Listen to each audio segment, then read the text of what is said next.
Achieving human happiness.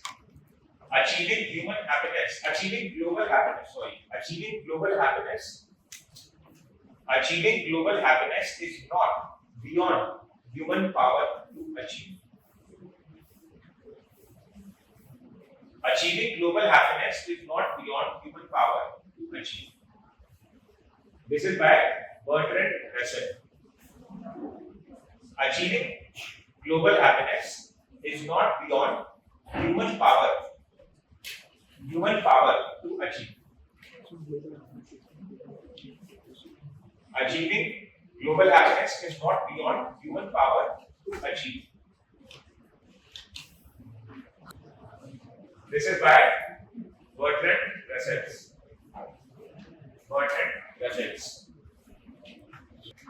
Just do a minor modification. Achieving global happiness, not achieving a global, write this. A world full of, I forgot it. A world full of happiness. Instead of achieving global, cut it and write a world full of happiness is not beyond human power to achieve. A world full of happiness is not beyond human power to achieve. A world full of happiness is not beyond human power to achieve. This is given by Bertrand Russell. Now let's start with the liberal school. Now what is liberal school of international relations? Liberal school of international relations is very much opposite to the realist school of international relations. Please understand this carefully. Liberal school of international relations is very opposite to the realist school of international relations. Realist school talks about power, security, survival. Liberal school on the other hand talks about global peace. Liberal school talks about harmony, non-violence. It espouses, espouses. Espouses means it expounds, which means that it promotes. Espouses, espouses. Study of what to be, क्या होना चाहिए, what should be, than what is in international relations. What ought to be than what is in international relations. Are you able to understand what this means? What ought to be means how the world should be. In an idealistic world, how the world could be. Than what is. So the realist school considers what is, how the world is as it is today, and then it would define the policy prescriptions. This considers what ought to be, how the world should be, and we should strive to move in that direction. Espouses the study of what ought to be than what is in international relations. Write down this. It aims to establish order, justice, liberty, and tolerance in international belief. It aims to establish order, justice, tolerance in international belief. Order, justice, liberty, tolerance, and international belief.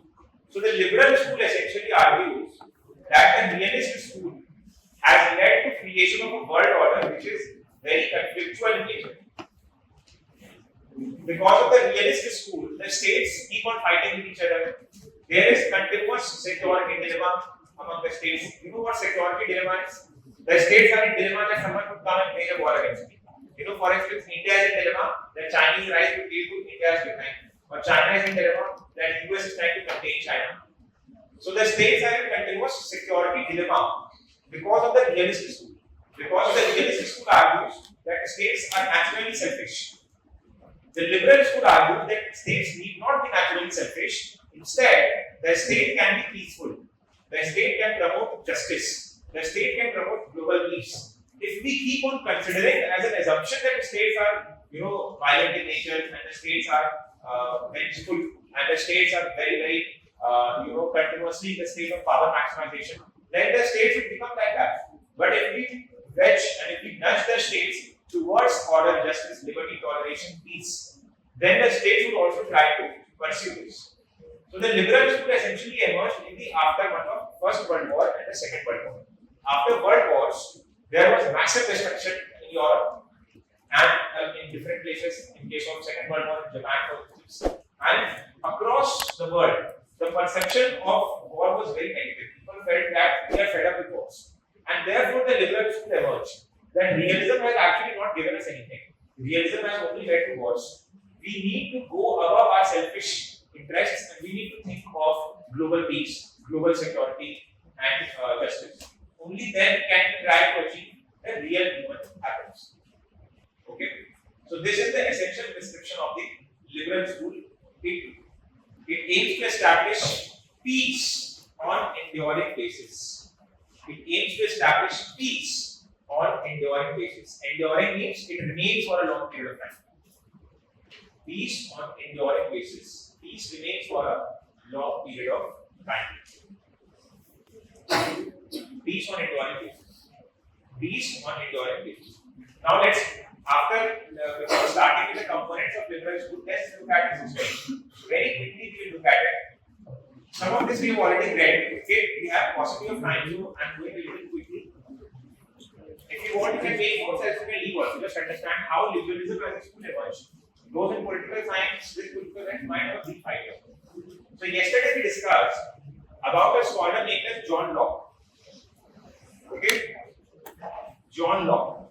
John Locke gave the social contract theory. In the social contract theory, John Locke argued that the first and the foremost duty of the government is to protect the natural rights of human beings. What are the natural rights? He gave three natural rights: life, liberty, property.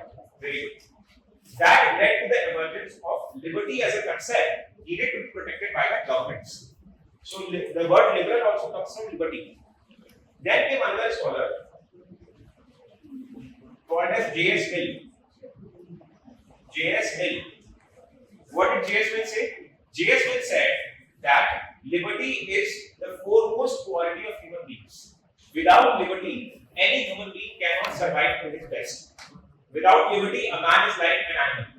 It is liberty that makes a human being a human being. Okay? And he also gave the theory of liberty in a detailed sense. Because, see, we cannot give liberty to, let's say there are two individuals, A and B. We cannot give liberty completely to A. So, there was a question that was going on at that time, and listen to this carefully. There was a question that was going on at that point of time, that how much liberty should be extended to individuals? Shall unlimited liberty be given? Now, let's say I have unlimited liberty, then I may go and stab someone else. That is my liberty. So there has to be a restriction on liberty. Even if you read the Indian Constitution, in fundamental rights, we are extending right to freedom under Article 19. But under Article 19(1), we are imposing reasonable restrictions on the freedom of speech and expression and other freedoms as well. Therefore, J.S. Mill came to the conclusion that liberty has to be restricted. Liberty has to be contained. There cannot be unlimited liberty given to individuals because individuals may misuse their liberty. So he came to the conclusion that only that much liberty should be extended to individuals such that the individual does not violate the liberty of others. So that much liberty should be given to me such that I do not violate the liberty of others. If my liberty and my actions lead to violation of liberty of some other individuals, that liberty should be curtailed. So he says that all restraints who are restraints are evil, which means that any restraints except the restraints on my own liberty are evil. His main argument was that people should be given complete freedom to do what they want to do. And he said self-governing rights. So with respect to self-governance, I should have complete liberty. But with respect to other governance, which means that my rights that concerns others, I should have limited liberty. If I am violating the liberty of others, I cannot slap others, I cannot defame others, I cannot do things that might lead to violation of liberty of others, that liberty is restricted. This was J.S. Mill. Then there is another very important, in fact, you can write his name. These two are the scholars that led to the starting of liberal school. But the initiation of liberal school in international relations was given by a very famous scholar named as Immanuel Kant. I-N-N-A-N-U-E-L. I-N-N-A-N-U-E-L. Kant. K-A-N-T. Kant. Very important scholar. This you have to study in GS2 also. This is also important in ethics. In ethics also Immanuel Kant is there. He wrote a paper. The name of the paper was Perpetual Peace. Write about this. Perpetual Peace. Perpetual Peace. Immanuel Kant wrote a paper known as Perpetual Peace. And he said that there is a need of establishing global peace. There is a need of establishing global peace across. And he prescribed certain steps for this. Number one, right now, number one, he proposed cosmopolitan rights of humanity. He proposed cosmopolitan rights of humanity. If you have to remember it anytime, CRH, cosmopolitan rights of humanity, CRH. CRH, cosmopolitan rights of humanity. Number two, free trade. Free trade. Cosmopolitan rights of humanity. Number two, free trade. And number three, an international government.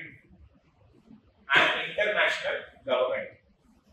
So Immanuel Kant, in his paper Perpetual Peace, argued that in order to promote global peace, we need to have a liberal ideology in the study of international relations.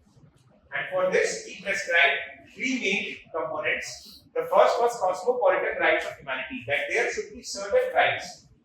There should be certain rights that are universally applicable and universally extended to all human beings. Cosmopolitan rights of humanity means that there are certain rights that are universally applicable to all human beings, irrespective of their citizenship. Okay, so cosmopolitan rights of humanity means that there are universal rights extended to all human beings, irrespective of citizenship. And these cosmopolitan rights of humanity in current times are known as human rights. These cosmopolitan rights of humanity in current times are known as human rights. What are human rights? Human rights अभी लिखना नहीं है, बस बता रहे हैं. Human rights simply means, do not write, I am just explaining. Human rights simply means that there are certain rights that are extended to all individuals, irrespective of their statehood, irrespective of their citizenship. There are certain rights that belong to every citizen. For example, right to life, right to food, right to clean air, right to well-being, right to environment.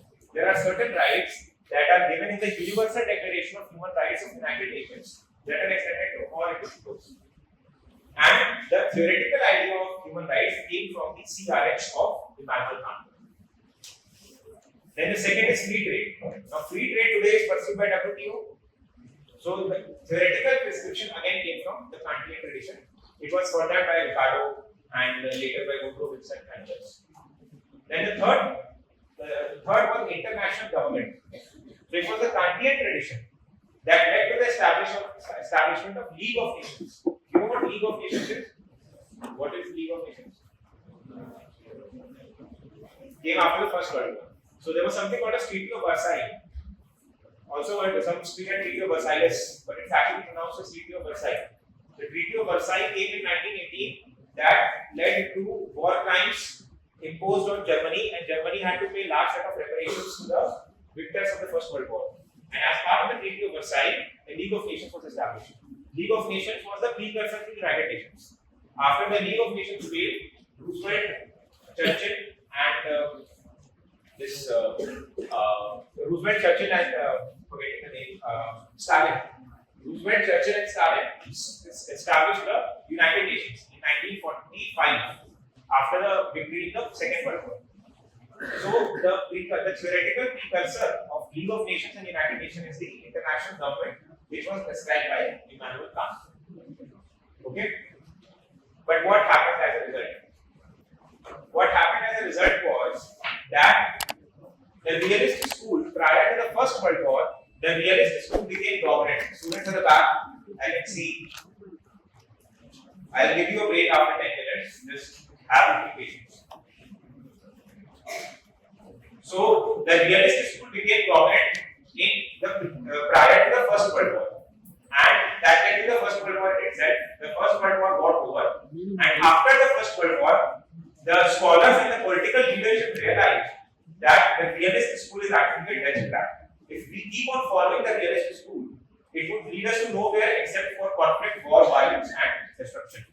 Therefore, the then United States President in 1918 came up famously with his 14 points. His name was Woodrow Wilson. Woodrow Wilson. This is not 15. This is actually 14 points. Okay. Woodrow Wilson.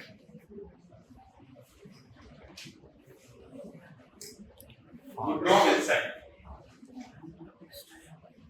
Very important precursor to the liberal scholar. Please pay focus to this.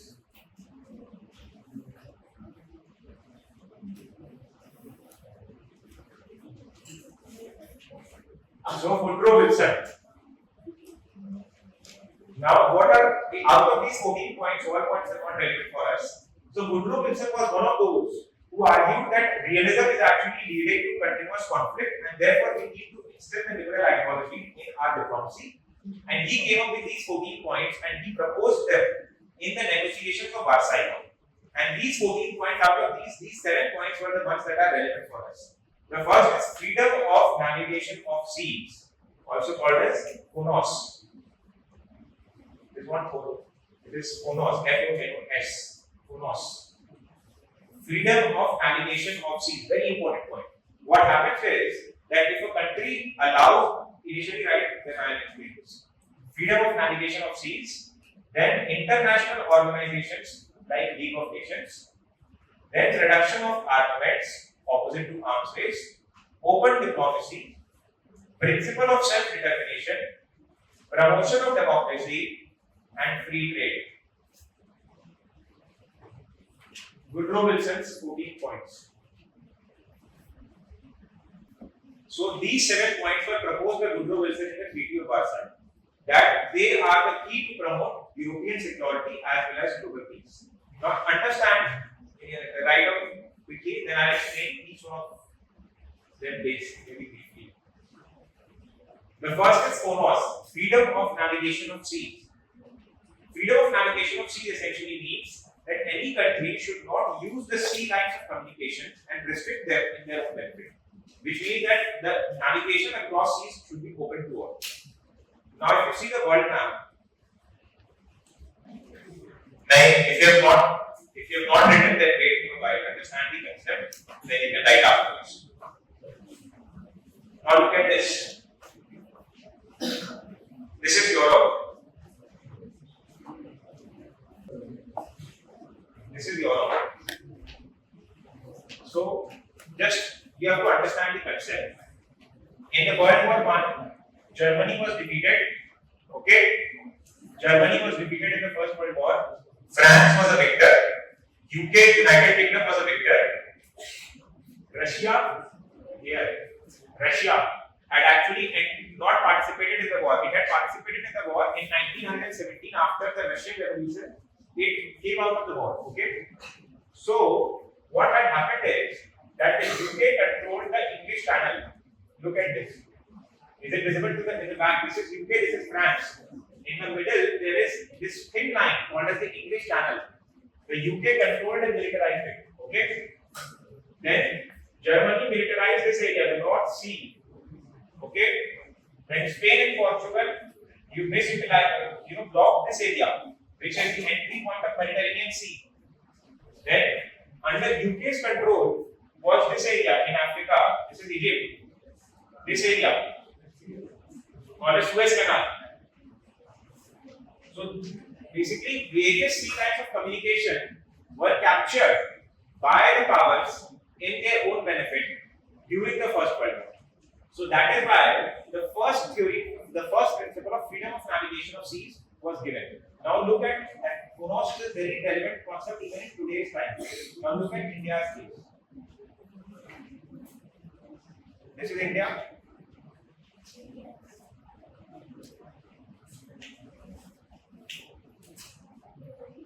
Now look at this. This is your Mumbai port. This is the Kolkata port. This is somewhere the Visakhapatnam port. This is somewhere the Bangalore port. This is where we are.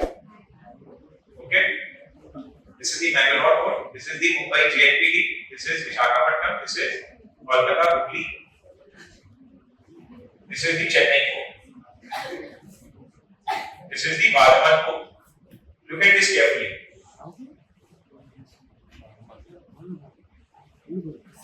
Yeah. Now, India actually trades majorly from its western side because we get our oil supplies from these countries: Iraq, Iran se we are not importing right now, but Iraq, then Saudi Arabia, UAE, Qatar se we get our natural gas. We get it mainly from this. There is a specific place between this tiny country Qatar and Iraq. There is a place. And we get our oil supplies from this place through this trade route. Through this trade route. This is called as SLOC, C lines of communication. SLOC. Okay, this thin line is called as Strait of Hormuz. Strait of Hormuz. HORMUZ. HORMUZ. Hormuz. HORMUZ. Hormuz. This is India's sea line of communication. Okay. Now look at this. This is Sri Lanka. Here there is Mambandota, where China has control. Okay. This is Somalia. This is Somalian port where China has control. Okay. This is Oman. There is a port known as Dukum, Dukum, where China has control. Okay.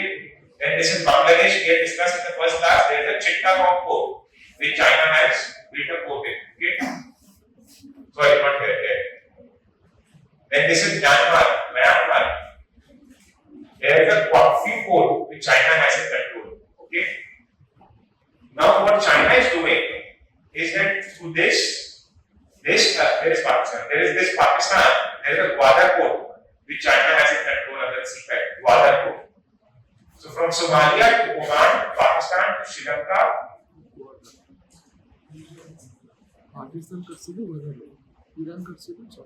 From Somalia to Oman to Pakistan to Sri Lanka. Now connect the dots. Bangladesh is Chittagong, Myanmar's Quanfu. Okay. What China is trying to do is, this is called as string of pearls. String of pearls. China is trying to encircle India. Encircle India in the Indian Ocean. Why? So that China can block India's navigation in the Indian Ocean region and cut India's supply of oil. If India's oil and energy supply is cut from here, our entire economy will be down in 3 years. Not more than that. So China is very strategically doing this. From Somalia to Oman to Pakistan to Sri Lanka to Bangladesh. The Bangladesh one is not yet built. To Myanmar. Now in Myanmar there is a military route, so they have also given coffee port to them. They are building a string of pearls to encircle India with the Indian Ocean. And this is only done to block India's stocks, SLOC, that is the sea lines of communication under this one.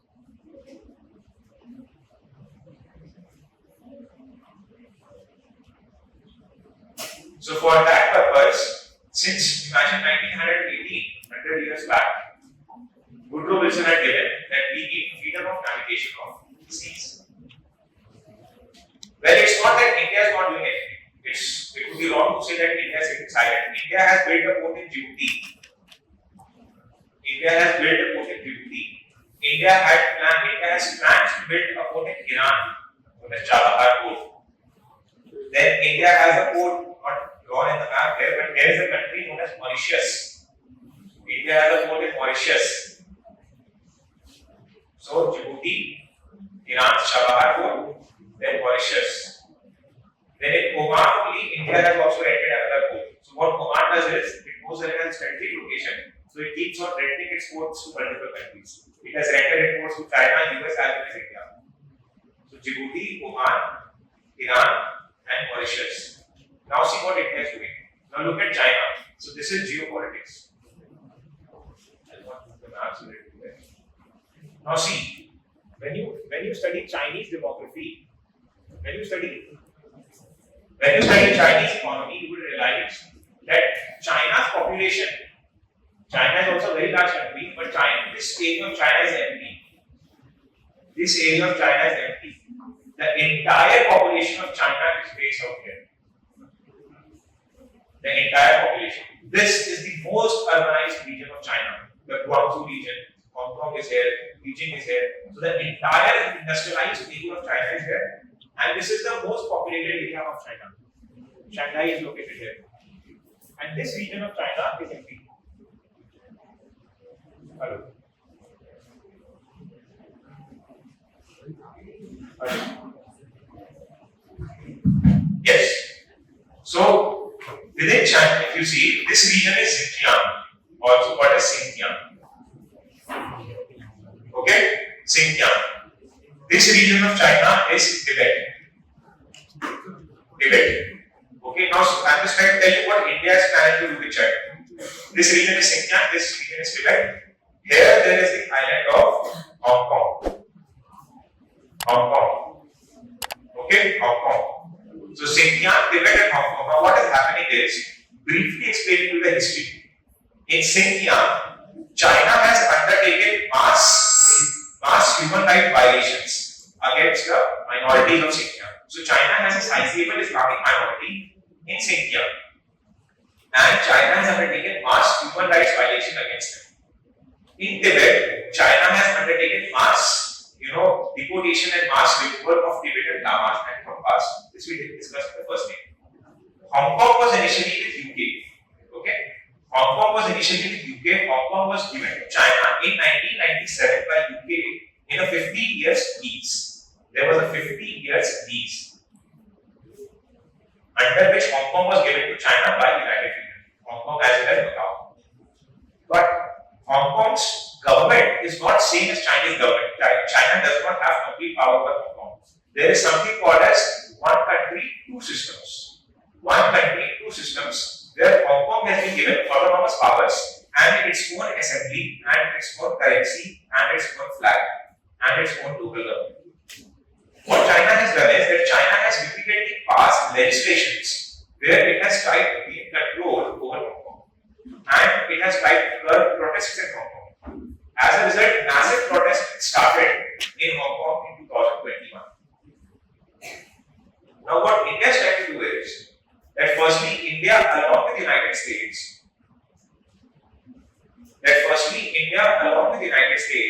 is trying to instill chaos and promote the protests in these regions. Okay, this is one thing which is done very overtly. No one gets to know this publicly. This is done by intelligence officials very overtly. But strategically, what India is trying to do is that look at this region. This.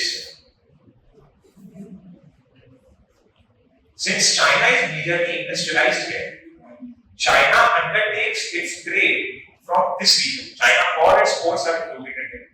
Okay, so trade with Japan, trade with Taiwan, trade with Southeast Asia, trade with India, trade with Middle East. Everything takes place from this region of China. Also, this region is banned, so it's technically not possible. And when it trades with the Middle East, with India as well as with the West, it goes through this part of the world. This thin channel, if you can see, this is between Malaysia and Indonesia. This thin channel is called as Strait of Malacca.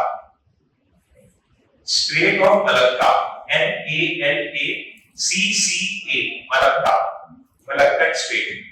Strait of Malacca is a thin channel between Malaysia and Indonesia, from which the major sea line of communication of Chinese trade is passing.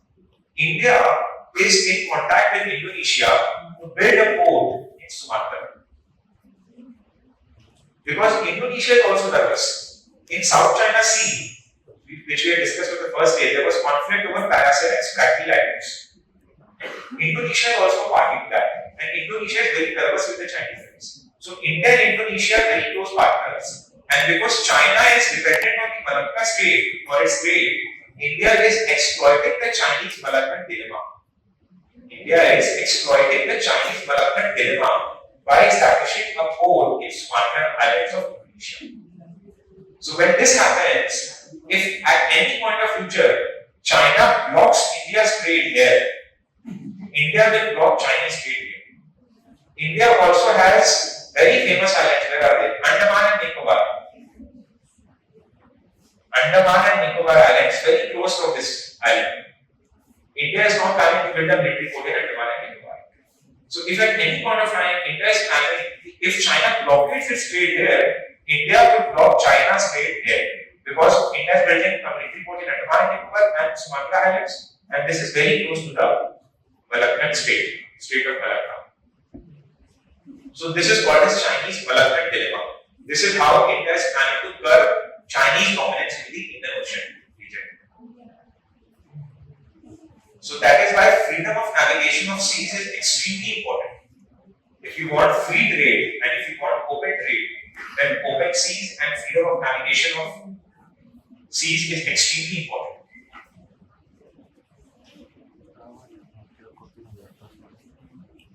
I think I'll give you a break, then we can